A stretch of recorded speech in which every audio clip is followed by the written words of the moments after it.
नमस्कार विद्यार्थी मित्रांनो, स्वागत आहे तुमचं तुमच्या आमच्या आपल्या लाडक्या यूट्यूब चॅनलमध्ये, ज्याचं नाव आहे अग्निपंख क्लासेस मुरुड. विद्यार्थ्यांनो, आपण भरपूर इंग्लिशचे व्हिडिओ अपलोड करत आहोत. त्यामध्ये काही व्हिडिओ तुम्हाला ग्रामर भागाचे पडलेले आहेत. आज आपण असंच आणखीन एक डेली युजेस सेंटेन्सचा व्हिडिओ तुम्हाला घेऊन आलेले मी, कारण खूप दिवस झाला आपण डेली युजेस सेंटेन्सचा व्हिडिओ नाही घेतलेला. डेली युजेस सेंटेन्स जे आहेत ते आपल्या दैनंदिन वापरामध्ये काही जे रोजचे शब्द असतील, रोजचे वाक्य असतील, यासाठी आपण इंग्लिश शिकणाऱ्या व्यक्तींसाठी, विद्यार्थ्यांसाठी, प्रत्येक स्त्री पुरुषासाठी, वयाची मर्यादा नसलेल्या लोकांसाठी, सगळ्यांसाठी हे व्हिडिओ आपण अपलोड करत होतो. आज असाच एक नवीन व्हिडिओ मी तुमच्यासाठी घेऊन आलेली आहे. बघूयात आज आपण आपल्याला दैनंदिन जीवनामध्ये आणखीन कुठल्या वेळेला, कुठल्या सिच्युएशनला आपण कोणते वाक्य वापरणार आहोत, कुठले सेंटेन्स वापरणार आहोत आणि आपल्या इंग्रजीमध्ये आणखीन सुधारणा करणार आहोत ते बघणार आहोत. बघूयात आज पहिलं वाक्य आपल्याला काय सांगत आहे ते. Is someone there? तिथे कोणी आहे का? आपण असं खूप ठिकाणी बघत असतो की आपल्याला कुठे जायचं असतं, नाही अरे मी त्या ठिकाणी पोहोचणार आहे पण तिथं कोण आहे का, अगोदर यापूर्वी तिथं कोण आहे का, किंवा कोण तिथं गेलेलं आहे का, असं आपल्याला एखाद्याला विचारायचं असतं, बोलायचं असतं.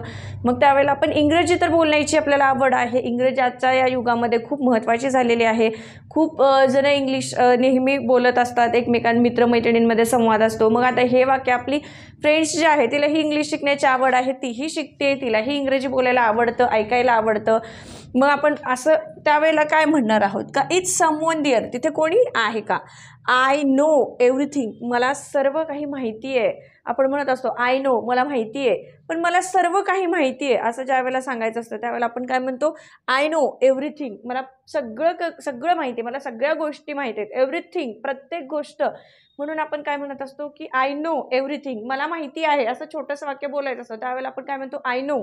आय नोचा अर्थ आहे की मला माहिती आहे. आय नो फक्त एवढं म्हणण्यापेक्षा, तर मला सगळं काही माहिती आहे असं म्हणायचं असेल तर आपण काय म्हणतो, आय नो एव्हरीथिंग, प्रत्येक गोष्ट माहिती, मला सगळं माहिती आहे. म्हणून आपण काय बोलू शकतो, आय नो एव्हरीथिंग.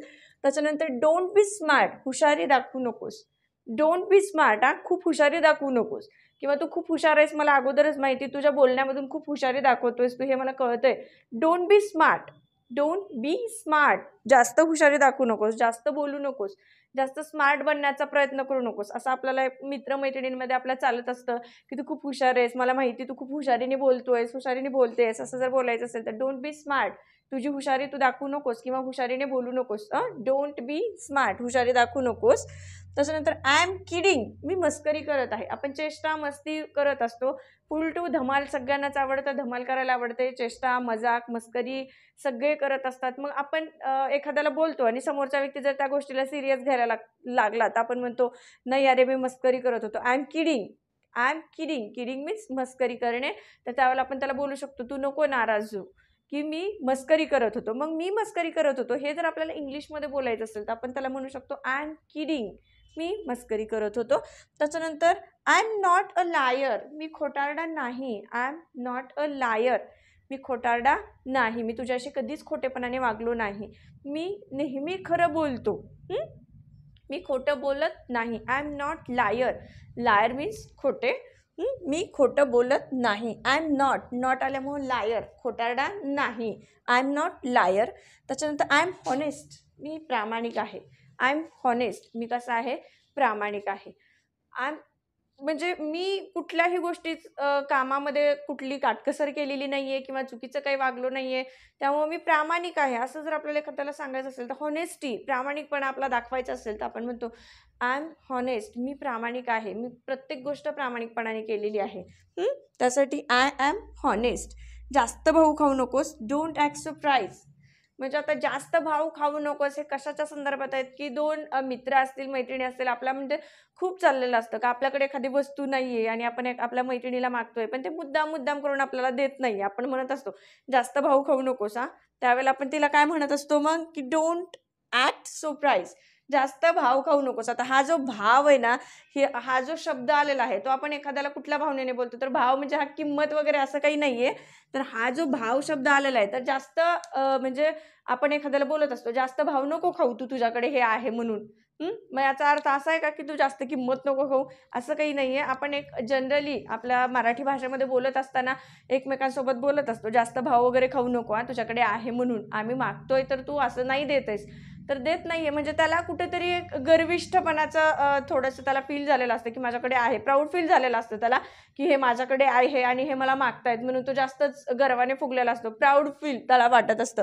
म्हणून आपण काय म्हणत असतो त्याला, डोंट ॲक्ट सरप्राईज, जास्त भाव खाऊ नकोस. तू असा का आहेस? Why are you so? एखादा मुलगा आहे तो खूप म्हणजे डिस्टर्ब वाटतोय आपल्याला, तर आपण त्याला म्हणतो तू आज मला डिस्टर्ब दिसतोयस, तू असा का आहेस, आज तुला काय झालंय? तुझ्या चेहऱ्यावर थोडंसं म्हणजे स्माईल नाहीये आज, किंवा उदासी दिसते, मला तू उदास दिसतोय, सॅड दिसतोयस, तू हॅपी नाहीयेस, मग तू असा का आहेस? त्यामागचं कारण आपण रिझन विचारत असतो त्याला, तर तू असा का आहेस असं ज्यावेळेला आपल्याला त्याला विचारायचं असतं, तर why are you so, why are you so, तू असा का आहेस? त्याच्यानंतर तुम्ही माझ्या वयाचे आहेत, यू आर माय एज. आपण बघत असतो की आपण म्हणजे नवीन एखाद्या आपल्या मित्रमैत्रिणीसोबत गेल्यानंतर नवीन एखाद्या व्यक्तीला भेटतो. मग आपण नवीन एकमेकांसोबत भेटल्यानंतर खूप रिस्पेक्टने एकमेकांशी बोललं जातं की आहो-जावं करणं वगैरे. मग आपण नेहमी म्हणत असतो, नाही तुम्ही मला आव-जावं वगैरे काही करू नका, तुम्ही माझ्याच एजचे आहात. म्हणजे तुम्ही माझी फ्रेंड्स होऊ शकता किंवा मी तुमची फ्रेंड्स होऊ शकते, तर तुम्ही मला आव-जावं वगैरे काही करू नका किंवा मीही आव-जावं करत नाहीये. आपण चांगले मित्र किंवा चांगल्या मैत्रिणी बनू शकतो. तर मी तुमच्या वयाचीच आहे, असं जर आपल्याला एखाद्याला सांगायचं असेल, त्याला पटवायचं असेल की नाही अरे तू माझ्याच वयाचा आहेस, त्यामुळं तू काही माझ्याशी आव-जावं वगैरे करू नकोस. नाही अगं तू माझ्याच वयाची आहेस, हे पटवून द्यायचे त्याला आपल्याला. मग एकमेकांसोबत जर आपण आहो-जावं करत असू, तर त्यावेळेला खूप दुरावा असल्यासारखं वाटतं. मग आपण म्हणजे फ्रेंडशिपमध्ये आपण कसं राहतो, खूप जवळीकपणाने राहतो ना. आपली मैत्रीण आहे आणि मैत्रिणीसोबत गेल्यानंतर तिची कुठलीतरी एक मैत्रीण आहे आणि तिच्याशी आपण आपला संबंध आलेला आहे किंवा आपलं काही बोलणं वगैरे झालेलं आहे, तर आपण मग त्यावेळेला सांगत असतो माझ्याशी आहो-जावं वगैरे काही करू नका, मी तुझ्याच वयाची आहे किंवा तुम्ही माझ्या वयाचं आहे, तर you are my age. You are my age. मला रिस्पेक्ट देऊन किंवा मला आहो-जावं वगैरे काही करू नका, कारण यू आर माय एज. तुम्ही माझ्या वयाचे आहात, त्यामुळे तुम्ही मला आरे-तुरे केलं तरी मला चालेल. त्याच्यानंतर मी तुमच्याहून लहान आहे, I am younger than you. मी तुमच्यापेक्षा लहान आहे, I am younger than you. मी तुमच्यापेक्षा लहान आहे, मला आवे-जावे करू नका. तुम्ही माझ्यापेक्षा वडील आहात. उलट तुम्ही मी तुम्हाला रिस्पेक्ट द्यायला पाहिजे. तुमच्याकडून मला रिस्पेक्ट नको आहे. तुम्ही मला आवे-जावे करू नका, कारण मी तुमच्यापेक्षा लहान आहे. मी तुमच्यापेक्षा लहान आहे असं म्हणायचं असेल तर मग I am younger than you. I am younger than you. मी तुमच्यापेक्षा लहान आहे. असे हे काही डेली युजेसचे सेंटेन्स जे आहेत ते आपण वापरू शकतो आणि आपल्या इंग्रजीमध्ये खूप चांगल्या प्रकारे आपण सुधारणा करू शकतो. बघूयात विद्यार्थ्यांनो पुढचं वाक्य काय म्हणतंय ते. पुढचं वाक्य आहे होल्ड युअर टंग. तोंड सांभाळ. एखादी व्यक्ती खूप बडबड करते, विचित्र वेडवाकडं काहीतरी बोलते, आपण त्याला म्हणत असतो डोंट बी चॅटर, बोलू नकोस, बडबड बंद कर, किंवा तुझं तोंड सांभाळ, माइंड युअर लँग्वेज, तुझ्या तोंडाला आळा घाल, असं आपण बरंच काही बोलून जात असतो. मग तुझं तोंड सांभाळ, की होल्ड युअर टंग, तुझं तोंड सांभाळ, डोंट चॅटर, बडबड करू नकोस, माइंड युअर लँग्वेज, अशा आणखीन बऱ्याच गोष्टी आपण त्यांना बोलत असतो. मग एखादी व्यक्ती सतत बडबड तेच बोलत असेल किंवा विचित्र बोलतीये, तर आपण तिला म्हणू शकतो होल्ड युअर टंग. जे आहे ते सांगा. Tell it like it is.